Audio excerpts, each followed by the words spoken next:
Greensboro Coliseum, a tranquil setting where 7 teams will soon begin the most frenzied 3-day shootout in college basketball. Play smart, come up with it on defense.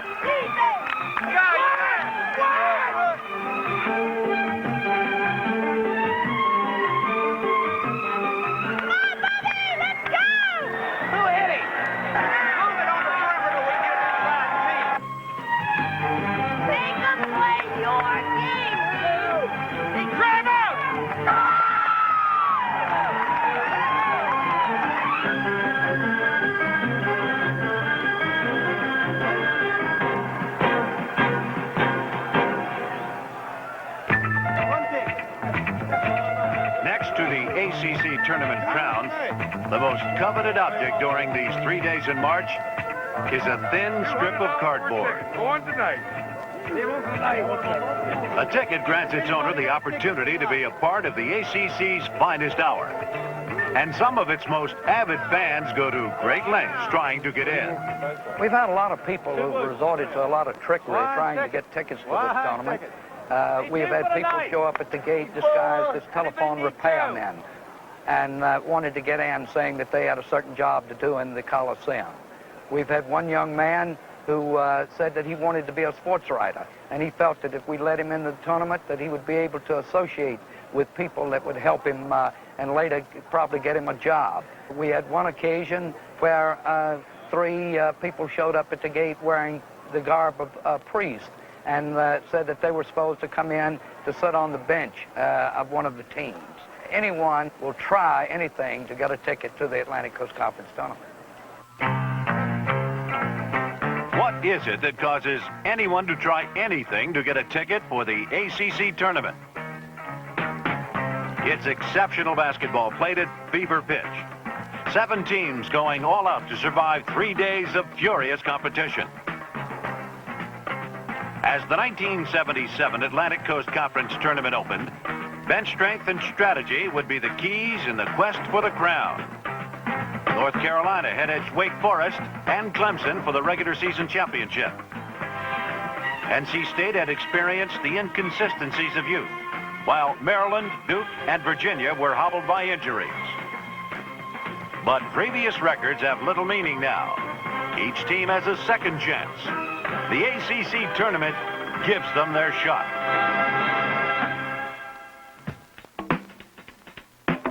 Wake Forest comes into the tournament with its first 20-win season since 1962. Led by ACC Player of the Year Rod Griffin, the Deacons had been ranked as high as number 4 nationally. Coach Carl Tacey had won his 3rd consecutive Big 4 championship early in the year and now pointed toward the ACC tournament prize. The first-round matchup against Virginia didn't appear close on paper, but tournament time brings out an intensity all of its own. Senior Skip Brown, a starter since his freshman year, was named All-ACC and All-America. He teamed with Jerry Schellenberg, giving the Deacons strong scoring punch. The unquestioned leader of the Wake Forest attack is Rod Griffin. The 6'6" junior averaged better than 20 points a game and was named to several All-America teams. His tremendous leaping ability, plus his 62% shooting average, made him an inside-outside threat few could stop.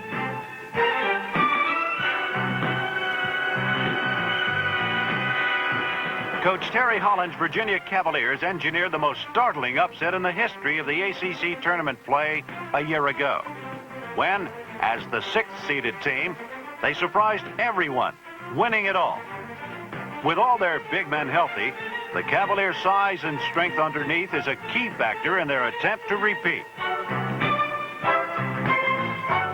Against Wake Forest, Virginia controls the boards. The Deacons get few second shots. With both teams playing typically furious ACC basketball, the nip and tuck battle edges down to a final shot.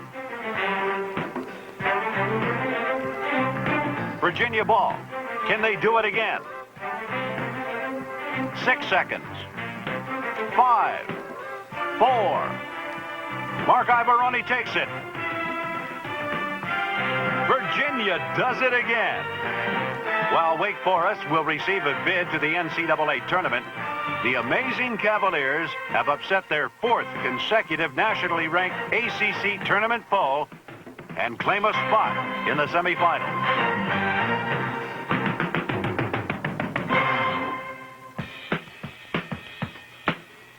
The Duke Blue Devils challenged the Clemson Tigers in the second game of the opening round. Duke is experiencing a frustrating year with the loss of high-scoring Tate Armstrong. With the Olympian out with a broken wrist, Coach Bill Foster has had to rely on Mark Crow, a 6'8 senior, and Jim Spanarkel, who was the league's 3rd leading scorer.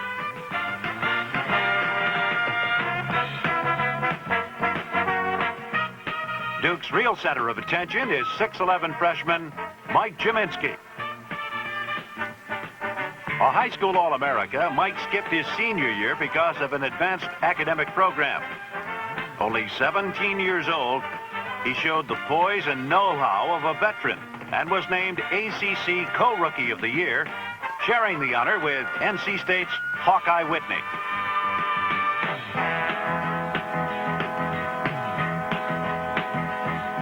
Coach Bill Foster's Clemson Tigers are the perfect example of the 10-man team philosophy.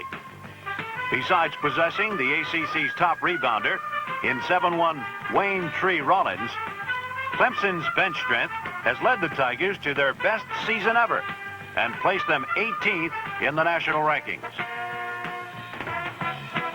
Against Duke, Clemson makes several attempts to pull away, but the Blue Devils refuse to give in.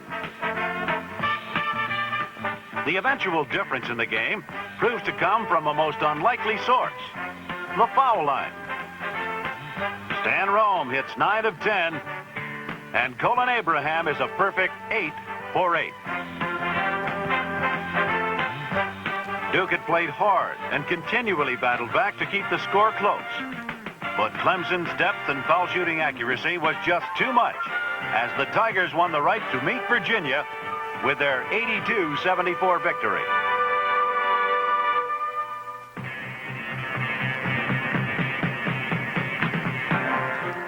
Maryland and North Carolina State are the day's final opponents. State, led by the ACC's top scorer, Kenny Carr, jumps off to an 18-point lead by the end of the first half. Clyde Austin leads the pack with 22 points, while Hawkeye Whitney teams with Carr to dominate the backboards.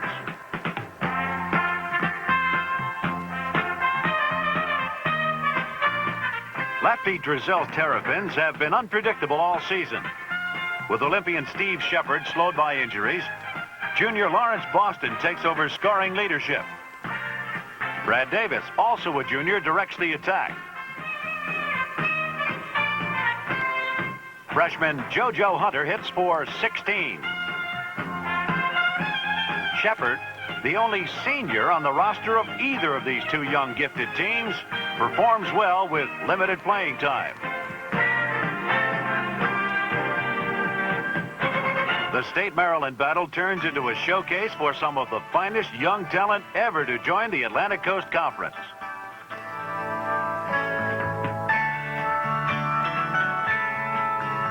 Youthful stars of today and tomorrow, furthering the legacy of excellence that is ACC basketball.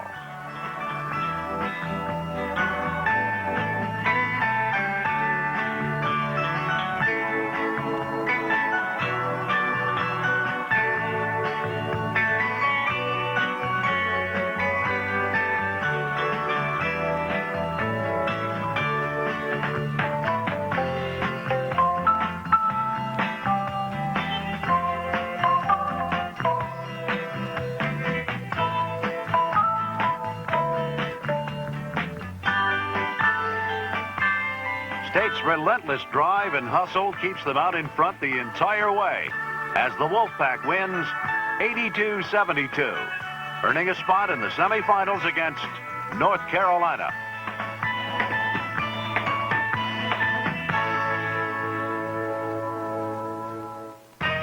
Three games in one day has shed some light on the dramatic struggle for the coveted championship trophy. Greensboro Coliseum fans now await the debut of top-seeded North Carolina as the Tar Heels join the 3 opening round winners in this sudden death shootout.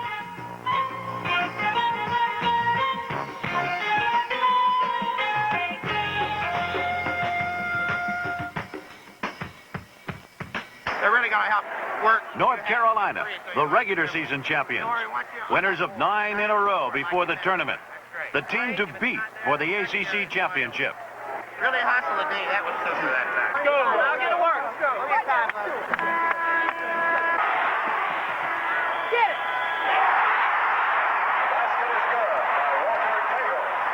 it. Walter Davis is only one of a talented group of Tar Heel standouts. Davis, a senior, was a member of the U.S. Olympic gold medal winning team and is noted for his all-around team play.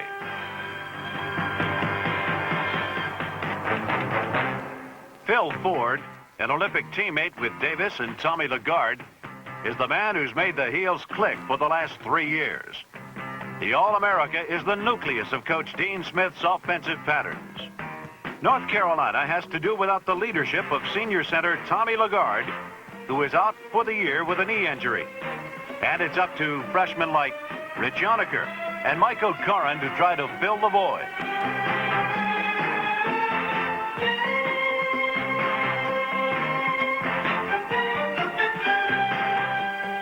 The State Carolina game is a physical encounter, one that sees momentum swing from one team to the other.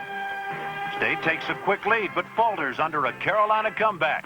Coach Norm Sloan regroups. Sit down and really grind. You can't give up a little bit, hoping for a dangerous pass to get through. You just got to work. You drop under and take O'Corin, and you go out and take Houston. And then work.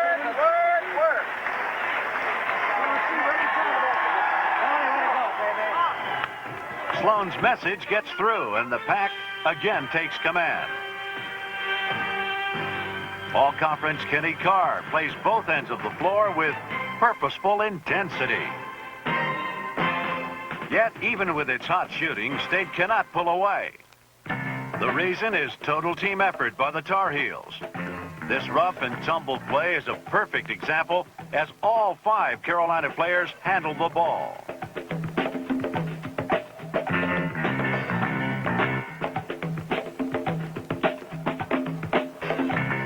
The result? 2 points and a handful of assists.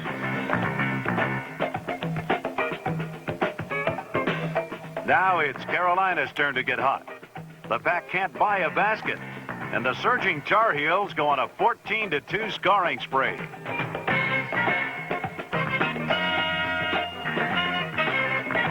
But with Ford and Mike O'Corin in foul trouble, Coach Dean Smith goes to their 4 corners pattern.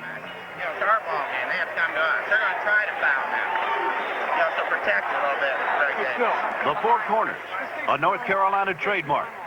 A spread offense that is both controversial and successful. With 8.5 minutes to go, Carolina challenges the Wolfpack defense to come out. Stay up, Huck! Get up, man! Get up! Phil Ford and company are experts in keeping control. Frustratingly so. Stay back in there, Dirk! Get in there, Dirk! Get back in there, Dirk! Get a good one, Phil. Finally, the Pack is forced to play into the Tar Heels' hands. They have to resort to fouling.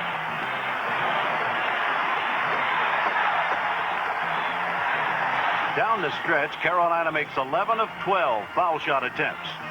State narrows the gap, but can come no closer than 6. Powered by Davis's 22, Ford 17, and John Kuster's 13, the Tar Heels advance to the ACC Tournament Finals for the 11th time.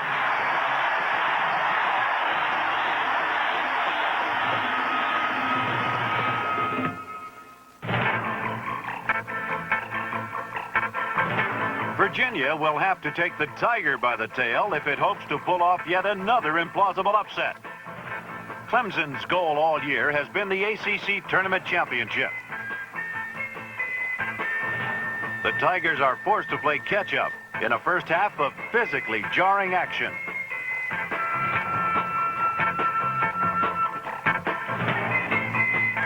Clemson coach Bill Foster is hoping Tree Rollins can find some room to operate against the Cavaliers' rugged inside strength. Virginia's defense swarms. Rollins is continually harassed and is forced to earn all of his points. Nothing comes easily to the Tigers. Only second effort keeps them close. Colin Abraham fires from his favorite spot, but the ball rolls in only grudgingly. A sign of things to come. Clemson can't put the ball in the basket. The good shots are there, but they won't drop. Foster encourages his team. Get after it. Come on, now listen. Come on. We can catch up. We'll be patient working. Come on, he's done it again. Come on, The Tigers keep shooting, but the lid is clamped tight, and the Cavaliers own the boards. It's a disappointing finale as Clemson concludes its greatest season in the school's history. But on this night, the continually surprising Virginia Cavaliers are just too much to handle. Tiger coach Bill Foster analyzed the game this way. Basically, to me, it boiled down to two things. We figured to get outboarded because they rebound the ball awful well, and they play a sort of a prevent defense where they're going to have good position. But to me, the whole thing boiled down to shooting. They shot well, and we didn't. We got the shots we wanted, but we didn't get them in the bucket. You don't get a lot of second shots against them. They have great rebound position. They're going to give you up certain shots. If you don't make them, they have a hard time getting second shots. Virginia coach Terry Holland reviewed his team's victory. Our kids played a great game, particularly in the second half. We played super defense. I was really disappointed at halftime, in spite of the fact that at one time we led by 8, as I told the kids. And the way we were playing in the first half was not going to win the basketball game for us. We were not patient offensively. We were not getting the ball inside to our big guys. And in the second half, I thought we did the things we had to do offensively. But I thought we did play very good defense down the stretch when we finally built the lead. And we told our kids we wanted to take it 2 at a time. Another great effort from Steve Castellan. I think you've just seen a youngster just grit his teeth and just teach himself almost how to play basketball. The difference between him this year and last year is just unbelievable, truly unbelievable.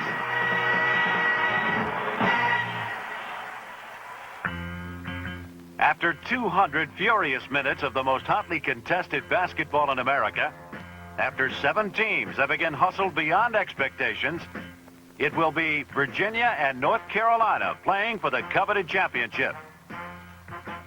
To those attending these 3 days of whirlwind activity, the great debate begins. Will it be the surprising Cavaliers or the veteran Tar Heels? What are the key matchups, the strengths, the weaknesses?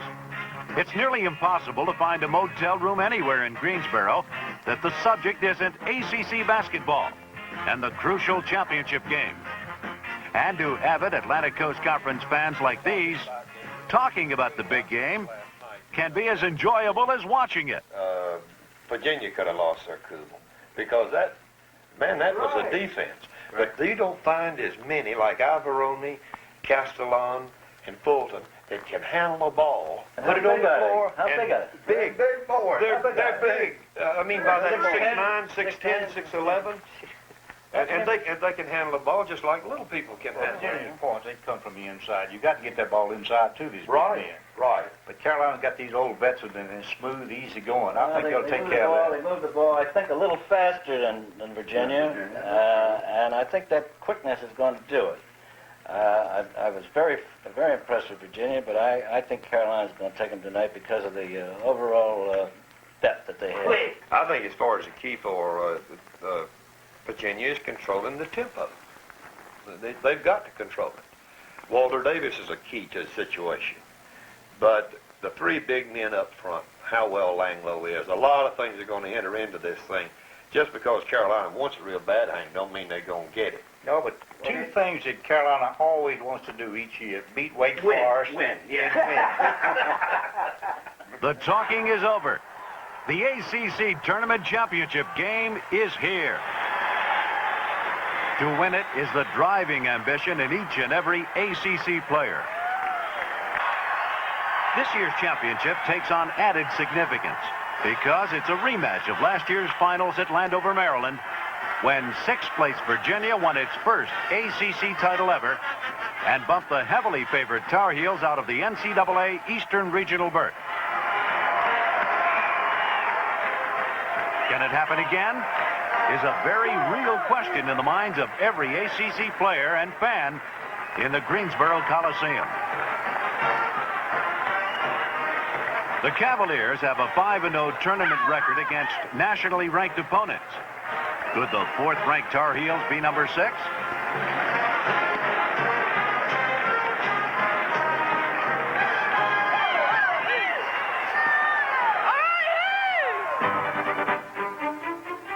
As in every game involving Virginia, patience, poise, and execution is their style. Control the tempo and make Carolina play their game. That is what the Cavaliers must do to win. Virginia is playing its 3rd tough game in as many days. Fatigue could be a major factor too, so a controlled tempo is even more important to the Hoos.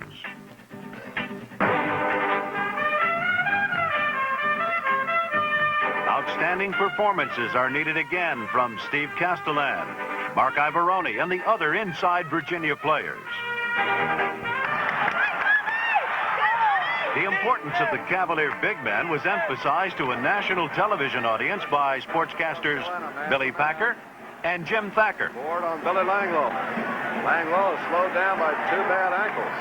They're going to have to use the back door just like they did against Dylan Banks. Anders Ivoroni following twice.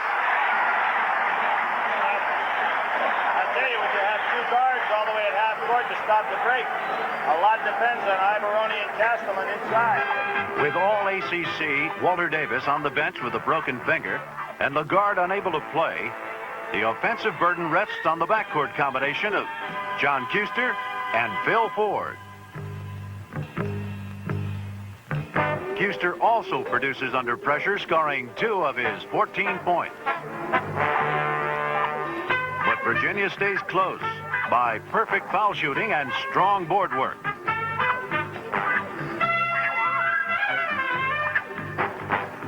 The Cavaliers' patience continues. Waiting. Looking for an opening. Billy Langloh and Bobby Stokes find it.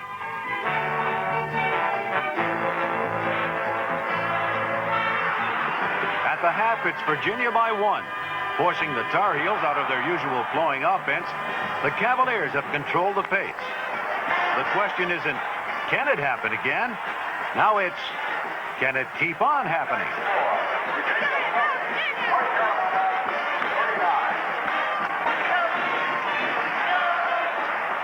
Virginia comes out confident and aggressive.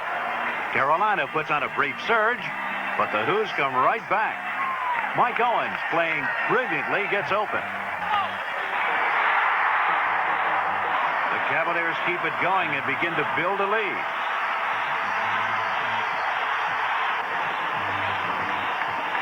With about 7 minutes left, Virginia's up by 8 as Bobby Stokes gets 2 more of his career-high 17. Coach Dean Smith knows now is the time. Carolina's constant pressure and continued reshuffling of fresh players into the lineup begins to tell on the weary Wahoos. North Carolina finally gets its break going. The momentum dramatically shifts to the Tar Heels as they start their 2nd surge of the final period.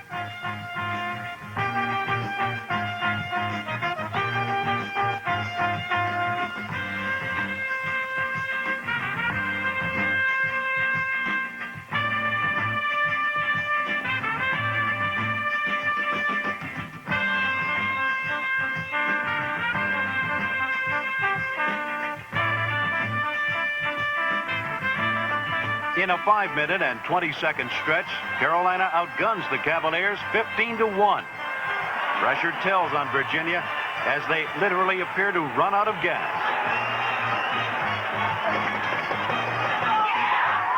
But in the process of the run, Phil Ford, who played brilliantly, scoring 26 points, fouls out. And Carolina finds an unfamiliar lineup in the Four Corners offense, trying to hold on to their lead. John Custer becomes the man responsible for directing the Tar Heels. Carolina keeps their poise. Now it's their turn to be patient.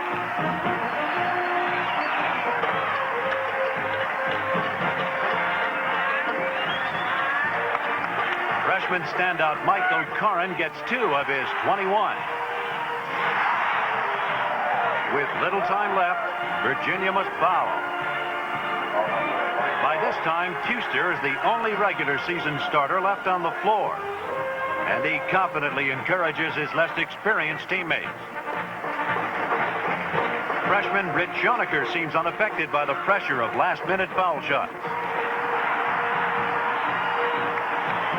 Virginia has missed several foul shot opportunities in these final minutes, but not the Tar Heels. The floor leadership and clutch foul shooting of John Custer inspires his teammates. Success in the pressure-packed final seconds rests with him. With just 8 seconds left, Custer ensures the victory.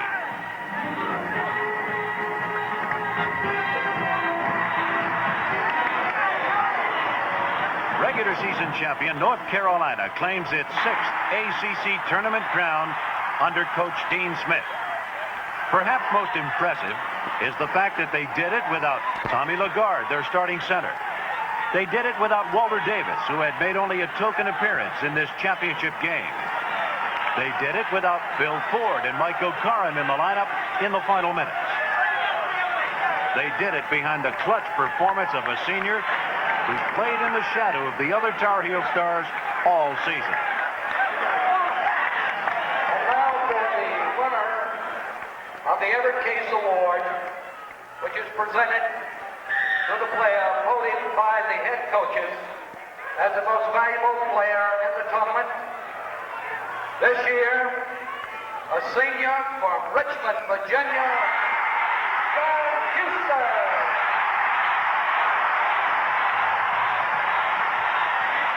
North Carolina, who proved they were the best in the ACC, would enter the NCAA playoffs and place second.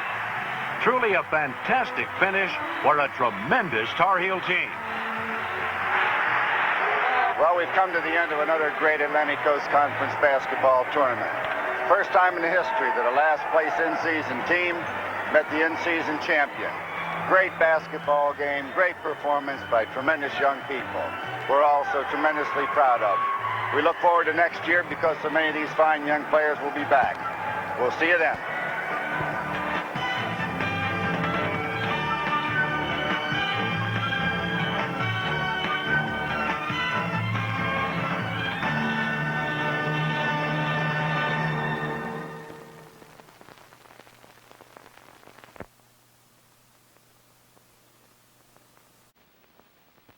The Atlantic Coast Conference left battle-scarred path marks pointing toward this arena.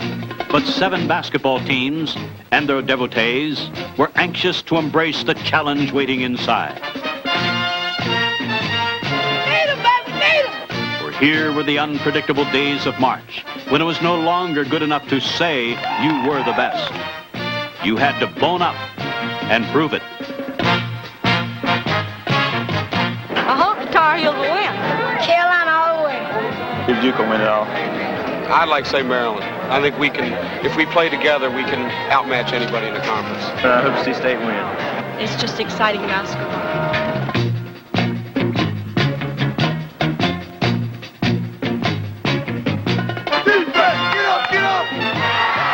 A new 3-day season is about to take shape, and all teams are tied for first.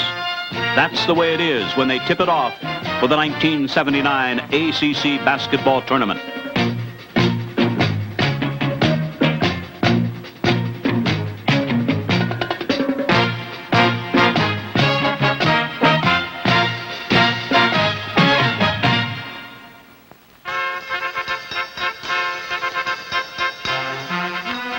The young Deacons of Wake Forest were the team that had the dubious honor of initiating the tournament play. against a powerful Duke team that was 5th ranked in the national polls. Immediately, the Blue Devils took to their bread and butter. All ACC picks Jim Spanarkel outside to Mike Jaminski inside. The 6'11 Jaminski, a first-team All-American, was pushing Duke out to a comfortable lead despite triple teaming. His backboard play could be described with one 3-letter word: wow.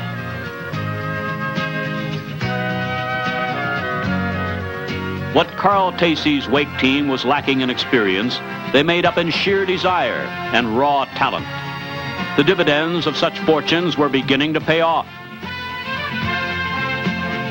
Surrounded by 4 freshman starters and only a junior himself, guard Frank Johnson had assumed the leadership role all year long. And in this, the strain for survival, the Deacons' leading scorer took the reins once again.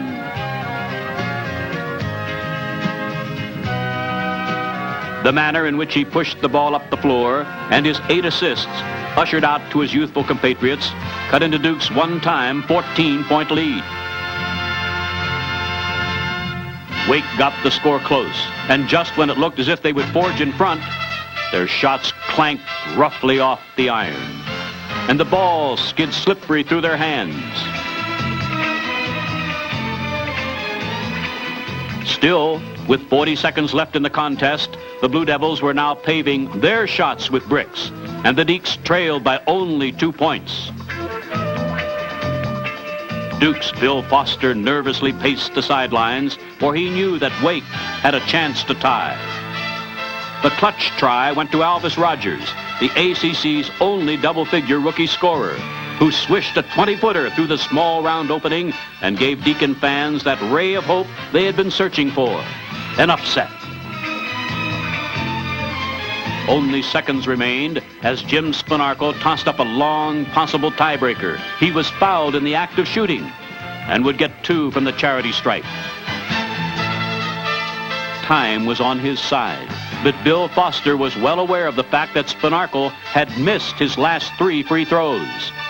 With the game on the line, Duke's other All-American sent both foul shots skipping through the net for a 58-56 lead.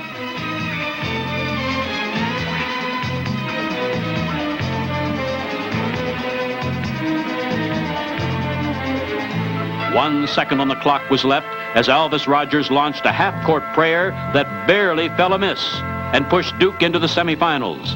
Yet everyone knew this young Deacon team would be back next year. The Virginia Cavaliers, a threat to go all the way, and the Wolfpack of North Carolina State were matched in Game 2 of these quarterfinals. The Pack, ignited by all ACC forward Hawkeye Whitney, were the underdogs in this game, but they were waving in the face of adversity. Whitney, the 3rd leading scorer in the league, led a balanced assault that had 4 of State starters in double figures. Norm Sloan, the Wolfpack's forceful coach, relied on a fast-paced game best suited for his players' individual talents.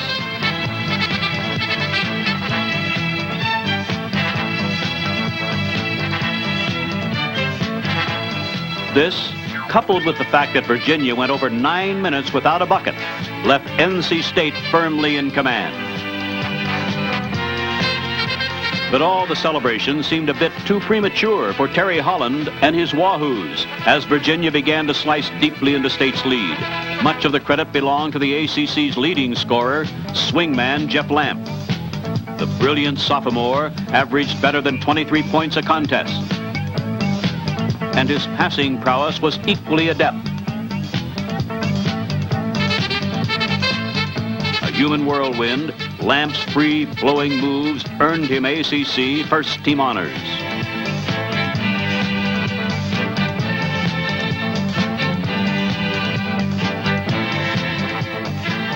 Lamp's teammate in high school was fellow guard Lee Raker, the Cavs' 2nd leading scorer. But on this day, Raker, a 50% shooter from the floor, was hounded into a 5 for 19 shooting game. Others picked up the slack as Virginia fought its way back into the battle.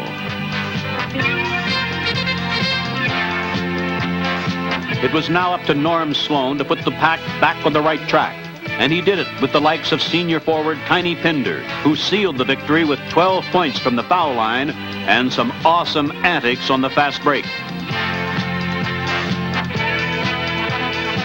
State had upset a very good Virginia team, 82-78, and was finally living up to its preseason press reports.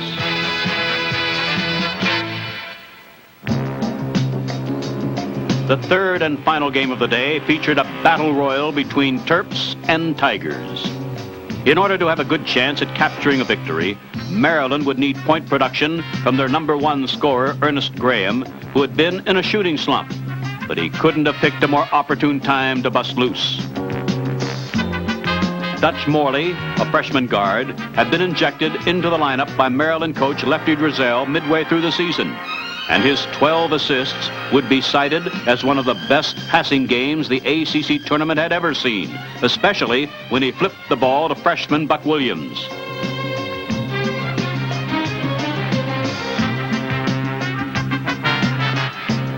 Big Buck was the league's leading rebounder in this, his very first season, and was voted Rookie of the Year.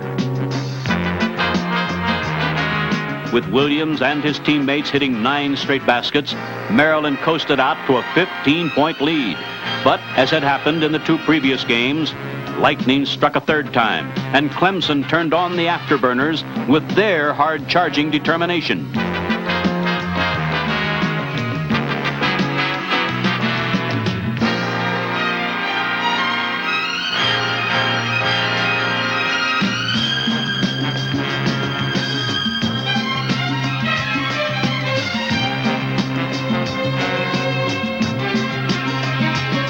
By halftime, the Tigers had reduced the Terps' advantage to 7. As the second half started, the media personnel along press row would have trouble leaving and meeting their deadlines because this game was far from over. Junior Billy Williams, Clemson's leading scorer, led the Tigers' second half surge with all the second effort he could muster. Williams rested 1 short minute during this game, but it was hardly evident in the way he kept constant pressure on the ball, enabling Clemson to take advantage of each and every scoring opportunity, much as they had done in an earlier season upset of North Carolina.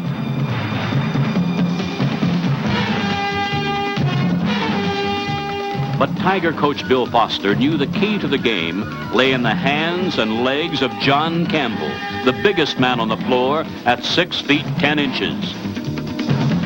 With less than 2.5 minutes to go in this skirmish, Campbell eased in a heavily pressured bucket, and Maryland led by 1 mere point.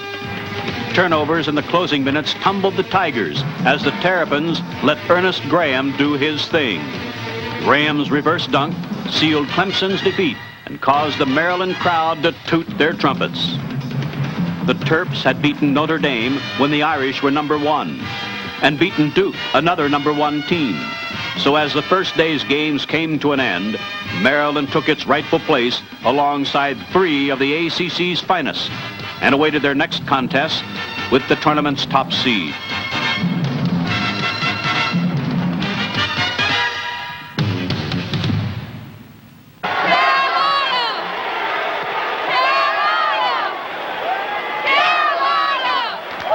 North Carolina had won 3 of the last 5 ACC basketball crowns. In fact, Dean Smith and his Tar Heel band had finished first or second for the last 13 years. During the season, they had engineered a highly regarded win over Michigan State. Now playing with a sore foot, sustained in last night's action, Albert King and his Maryland team would have to continue the strong play they had shown against Clemson. It was to prove a tough task, especially since Carolina was breaking Maryland's 3-2 zone with easy layups. Injured through part of the season, junior sensation Michael Corrin was now back playing his finest basketball. The combination of Carolina's inside finesse and O'Corrin's outside touch was totally stifling the Terrapins. After making the Riders' all-ACC team last year, he was dropped to the second squad. But in this game, it was hard to believe O'Corrin and his heels could play better. As Maryland's Buck Williams described it, we tried to play defense, but every time I turned for a rebound, the ball was going through the hoop.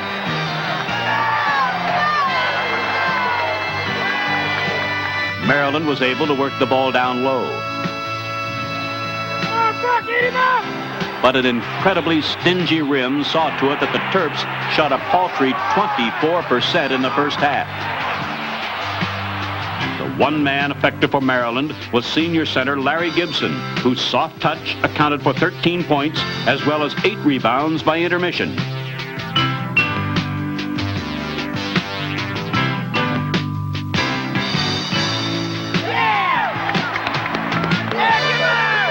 Yet even the Gibber was having his problems.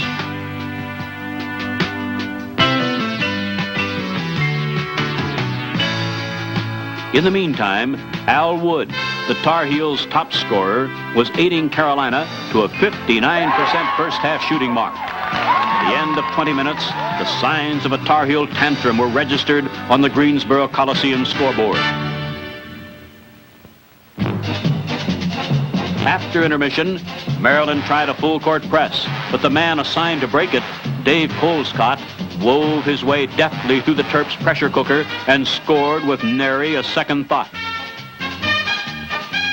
Time and again, the Tar Heels plucked the ball away from an unsuspecting Terrapin as Carolina registered 9 steals in their all-out aggressive style. North Carolina was perhaps playing the best ACC basketball seen all year. Their 102-79 victory over Maryland was the largest semifinal winning margin ever in the 26 years of the tournament. They had shot 63% from the floor and had missed only 1 foul shot all game. Now they could sit back, relax, and await the outcome of the Duke-North Carolina State clash. Definitely like to see State win. Go back them all the way. I think Duke's the best team. Well, I'd hate to predict. If I was a gambler, I don't believe I'd bet. Let's go, Duke! Let's go, Duke! Come on, Pack! The Pack was coming off a great victory in the opening round. The Blue Devils knew it wouldn't be easy to carry the Wolf away this time.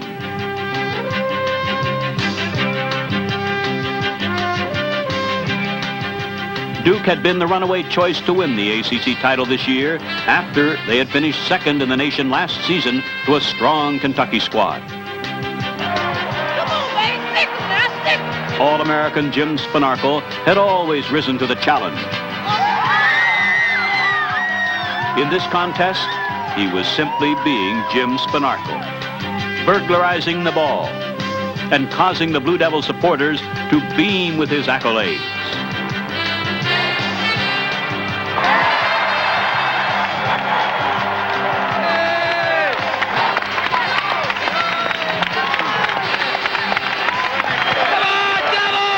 The play started briskly, with each team trading baskets. But Duke needed to work the ball into Mike Jaminski if they were to be successful.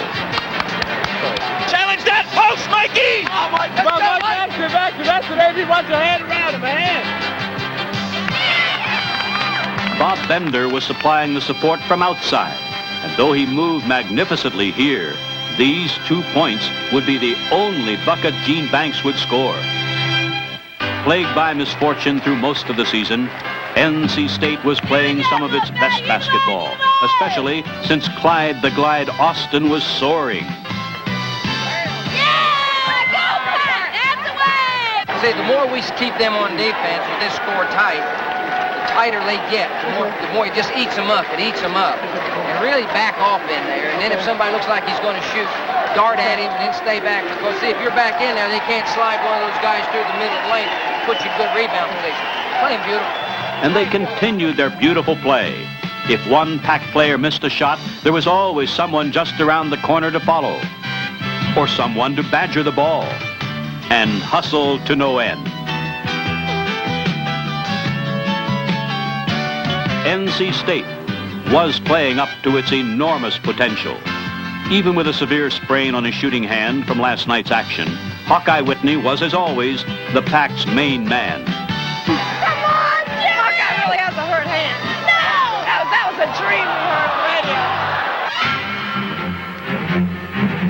knowing any other way of cooling off the hot hands of the Wolfpack, Duke went into a more deliberate offense.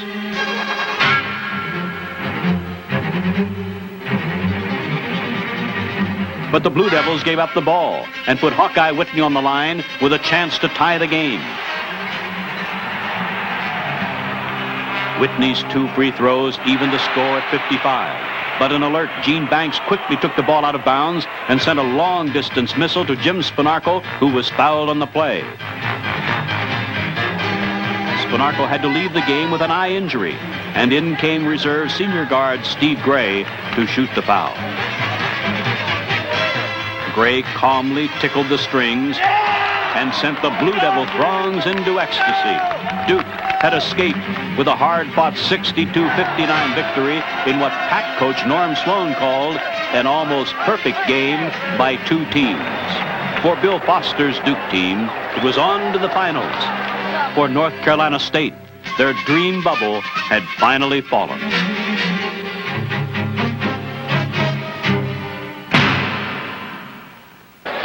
The Atlantic Coast Conference boasts some of the zaniest and loyal fans in all of basketball, one of the major ingredients that sets this tournament apart from others. You won't find better fans anywhere in the nation, pro or college. And we've got the best fans, and I think this tournament proves it. And in this tournament, anything can happen. I think it's the best conference in America. You can't top these 3 days. This is all new to me. It's my first tournament, but boy, it's sure thrilling.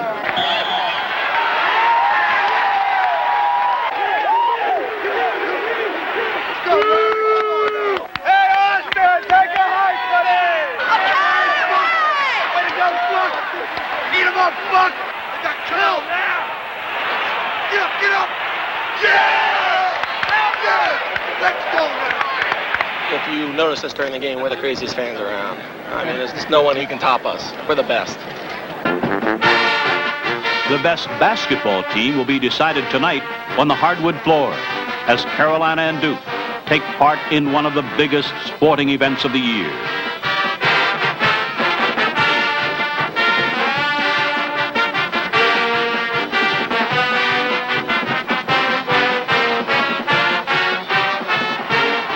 This game marks the 4th time these 2 Titan teams have met. The squads had tied for first place during the regular season. Anxious to instigate their tempo and feeling a bit devilish themselves, Duke's enthusiasts tried a little voodoo to sway the round ball gods.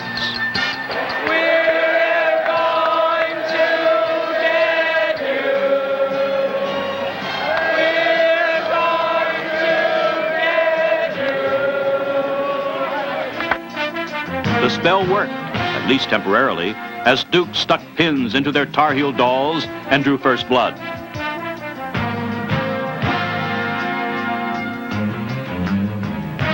Noting that Duke center Mike Jaminski was playing under the basket on defense, Carolina countered by hitting their center, Rich Yoniker, for easy open 10-footers.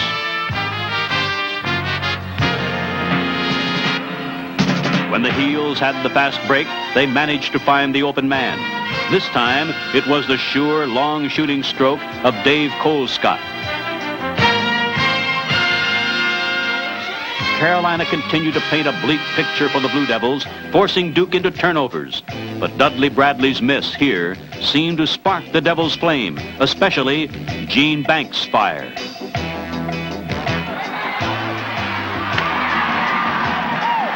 Banks had been in a mini slump throughout this tournament, scoring only 3 points against the Wolfpack in the semifinals. But in this, the most crucial game of the year, Tinker was doing all the right things.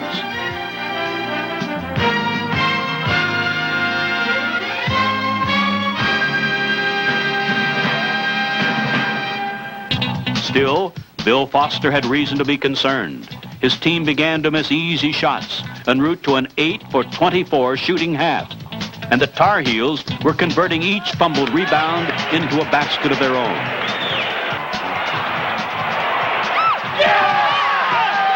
Time to regroup.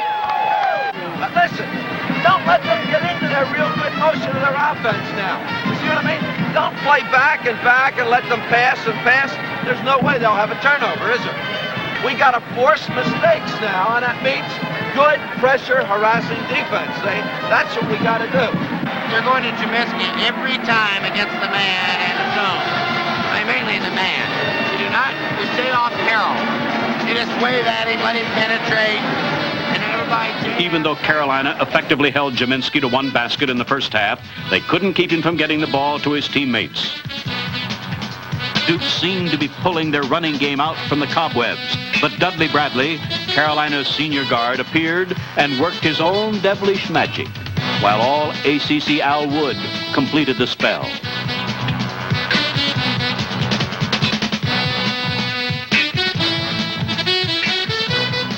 Bradley had always been known as a defensive specialist, a young man with lightning-quick reflexes.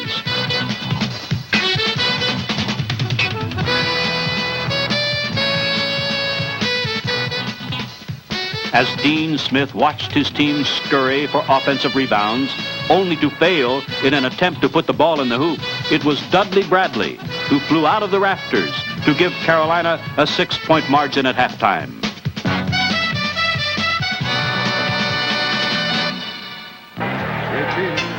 High above the stands of the Greensboro Coliseum, television cameras record the action below as commentators Billy Packer, Jim Thacker, and Bones McKinney offer their expert analysis to millions of people watching this game on the Atlantic Coast Conference television network. And Dudley Bradley banks.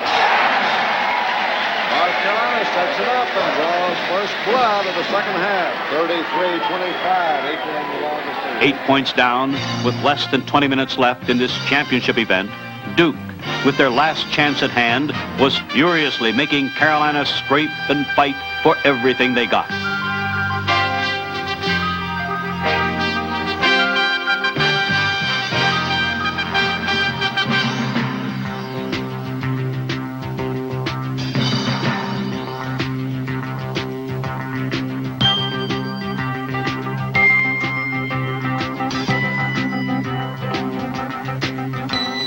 Double-teamed in the first half, Jaminski, the ACC Player of the Year, began to take charge as Duke countered with lob passes from Spanarkel.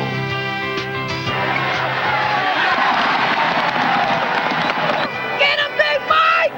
Jaminski and the Devils even had a stretch where they rattled off 12 points to only 2 for the entire Tar Heel team. The only way Carolina could stop this awesome display was to foul.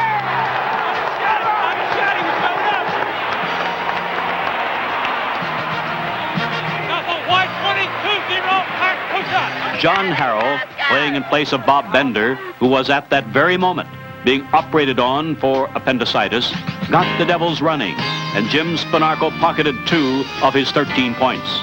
It was enough to give Duke a tie at 39. As the minutes passed, Duke managed to keep the score close, but they never led. Defense! Hands up! Defense! With the Blue Devils putting heavy defensive emphasis on people like Michael Corrin and Al Wood, Dudley Bradley caught his man napping. There was no doubt his basket shook Duke from its somber sleep. As the Devils faltered, the heels grew phenomenal. Here's how one radio play-by-play man described the action. O'Corrin out in the middle. O'Corrin against his old teammate Spanarkel, going right sideline against Bradley. Everybody's talking about Dudley Bradley. Jaminski's on Bradley. Here goes Dudley. Lit up against Jaminski. Dudley Bradley for his 15th point. 60-54. Holy smoke, that turned the crowd on. Bradley's earth-shattering slam had an eye-opening effect on Duke as reserve guard Vince Taylor brought his team to within 4. Time was running away as quickly as the Blue Devils chased it. And a critical offensive foul by last night's hero Steve Gray put their chances in jeopardy. Duke frantically tried to come back, but again, time and mistakes took their toll. With 20 seconds left and Duke down by 7, Bradley recorded his 7th steal. And O'Corrin applied the final touches to their artistic outing. This crew from Chapel Hill was just a beat away from the championship. All the emotions of the moment spilled forth in a warm display of euphoria as the Carolina fans bid the Devils adieu. For his efforts in Carolina's surprising season, Dean Smith was named ACC Coach of the Year. To a man, these young Duke players had fought hard, but down the stretch, Bradley and O'Koren proved too much as this duo scored the last 17 points for their team. O'Koren's free throw makes it 71-61. That for O'Koren is now his 18th point. 10 seconds remain. Carolina will not want to foul. Harrell in the lane, dumps off to Jaminski for the stop. Duke doesn't stop the clock, and they're going to let it run out. It's all over. The Tar Heels are the Atlantic Coast Conference champions. They had been picked in the preseason as an also-ran squad. After all, with Phil Ford lost to graduation, what could be expected? Yet this Carolina team was special, for they had fought the odds all year long and become one of the best teams in the country. Bradley, along with teammates O'Koren and Colescott and Dukes Jaminski and Spanarkel, were picked for the all-tournament team. Now, it was time for the announcing of the Everett M. Case Award to the most valuable player. And as a hush grew over the crowd, tournament director Skeeter Francis made the presentation. And the winner, Dudley Bradley. He had been Carolina's Cinderella, a young man who had delivered the best game of his career in the biggest game of his career, enabling North Carolina to become King of the Hill. The Atlantic Coast Conference champion.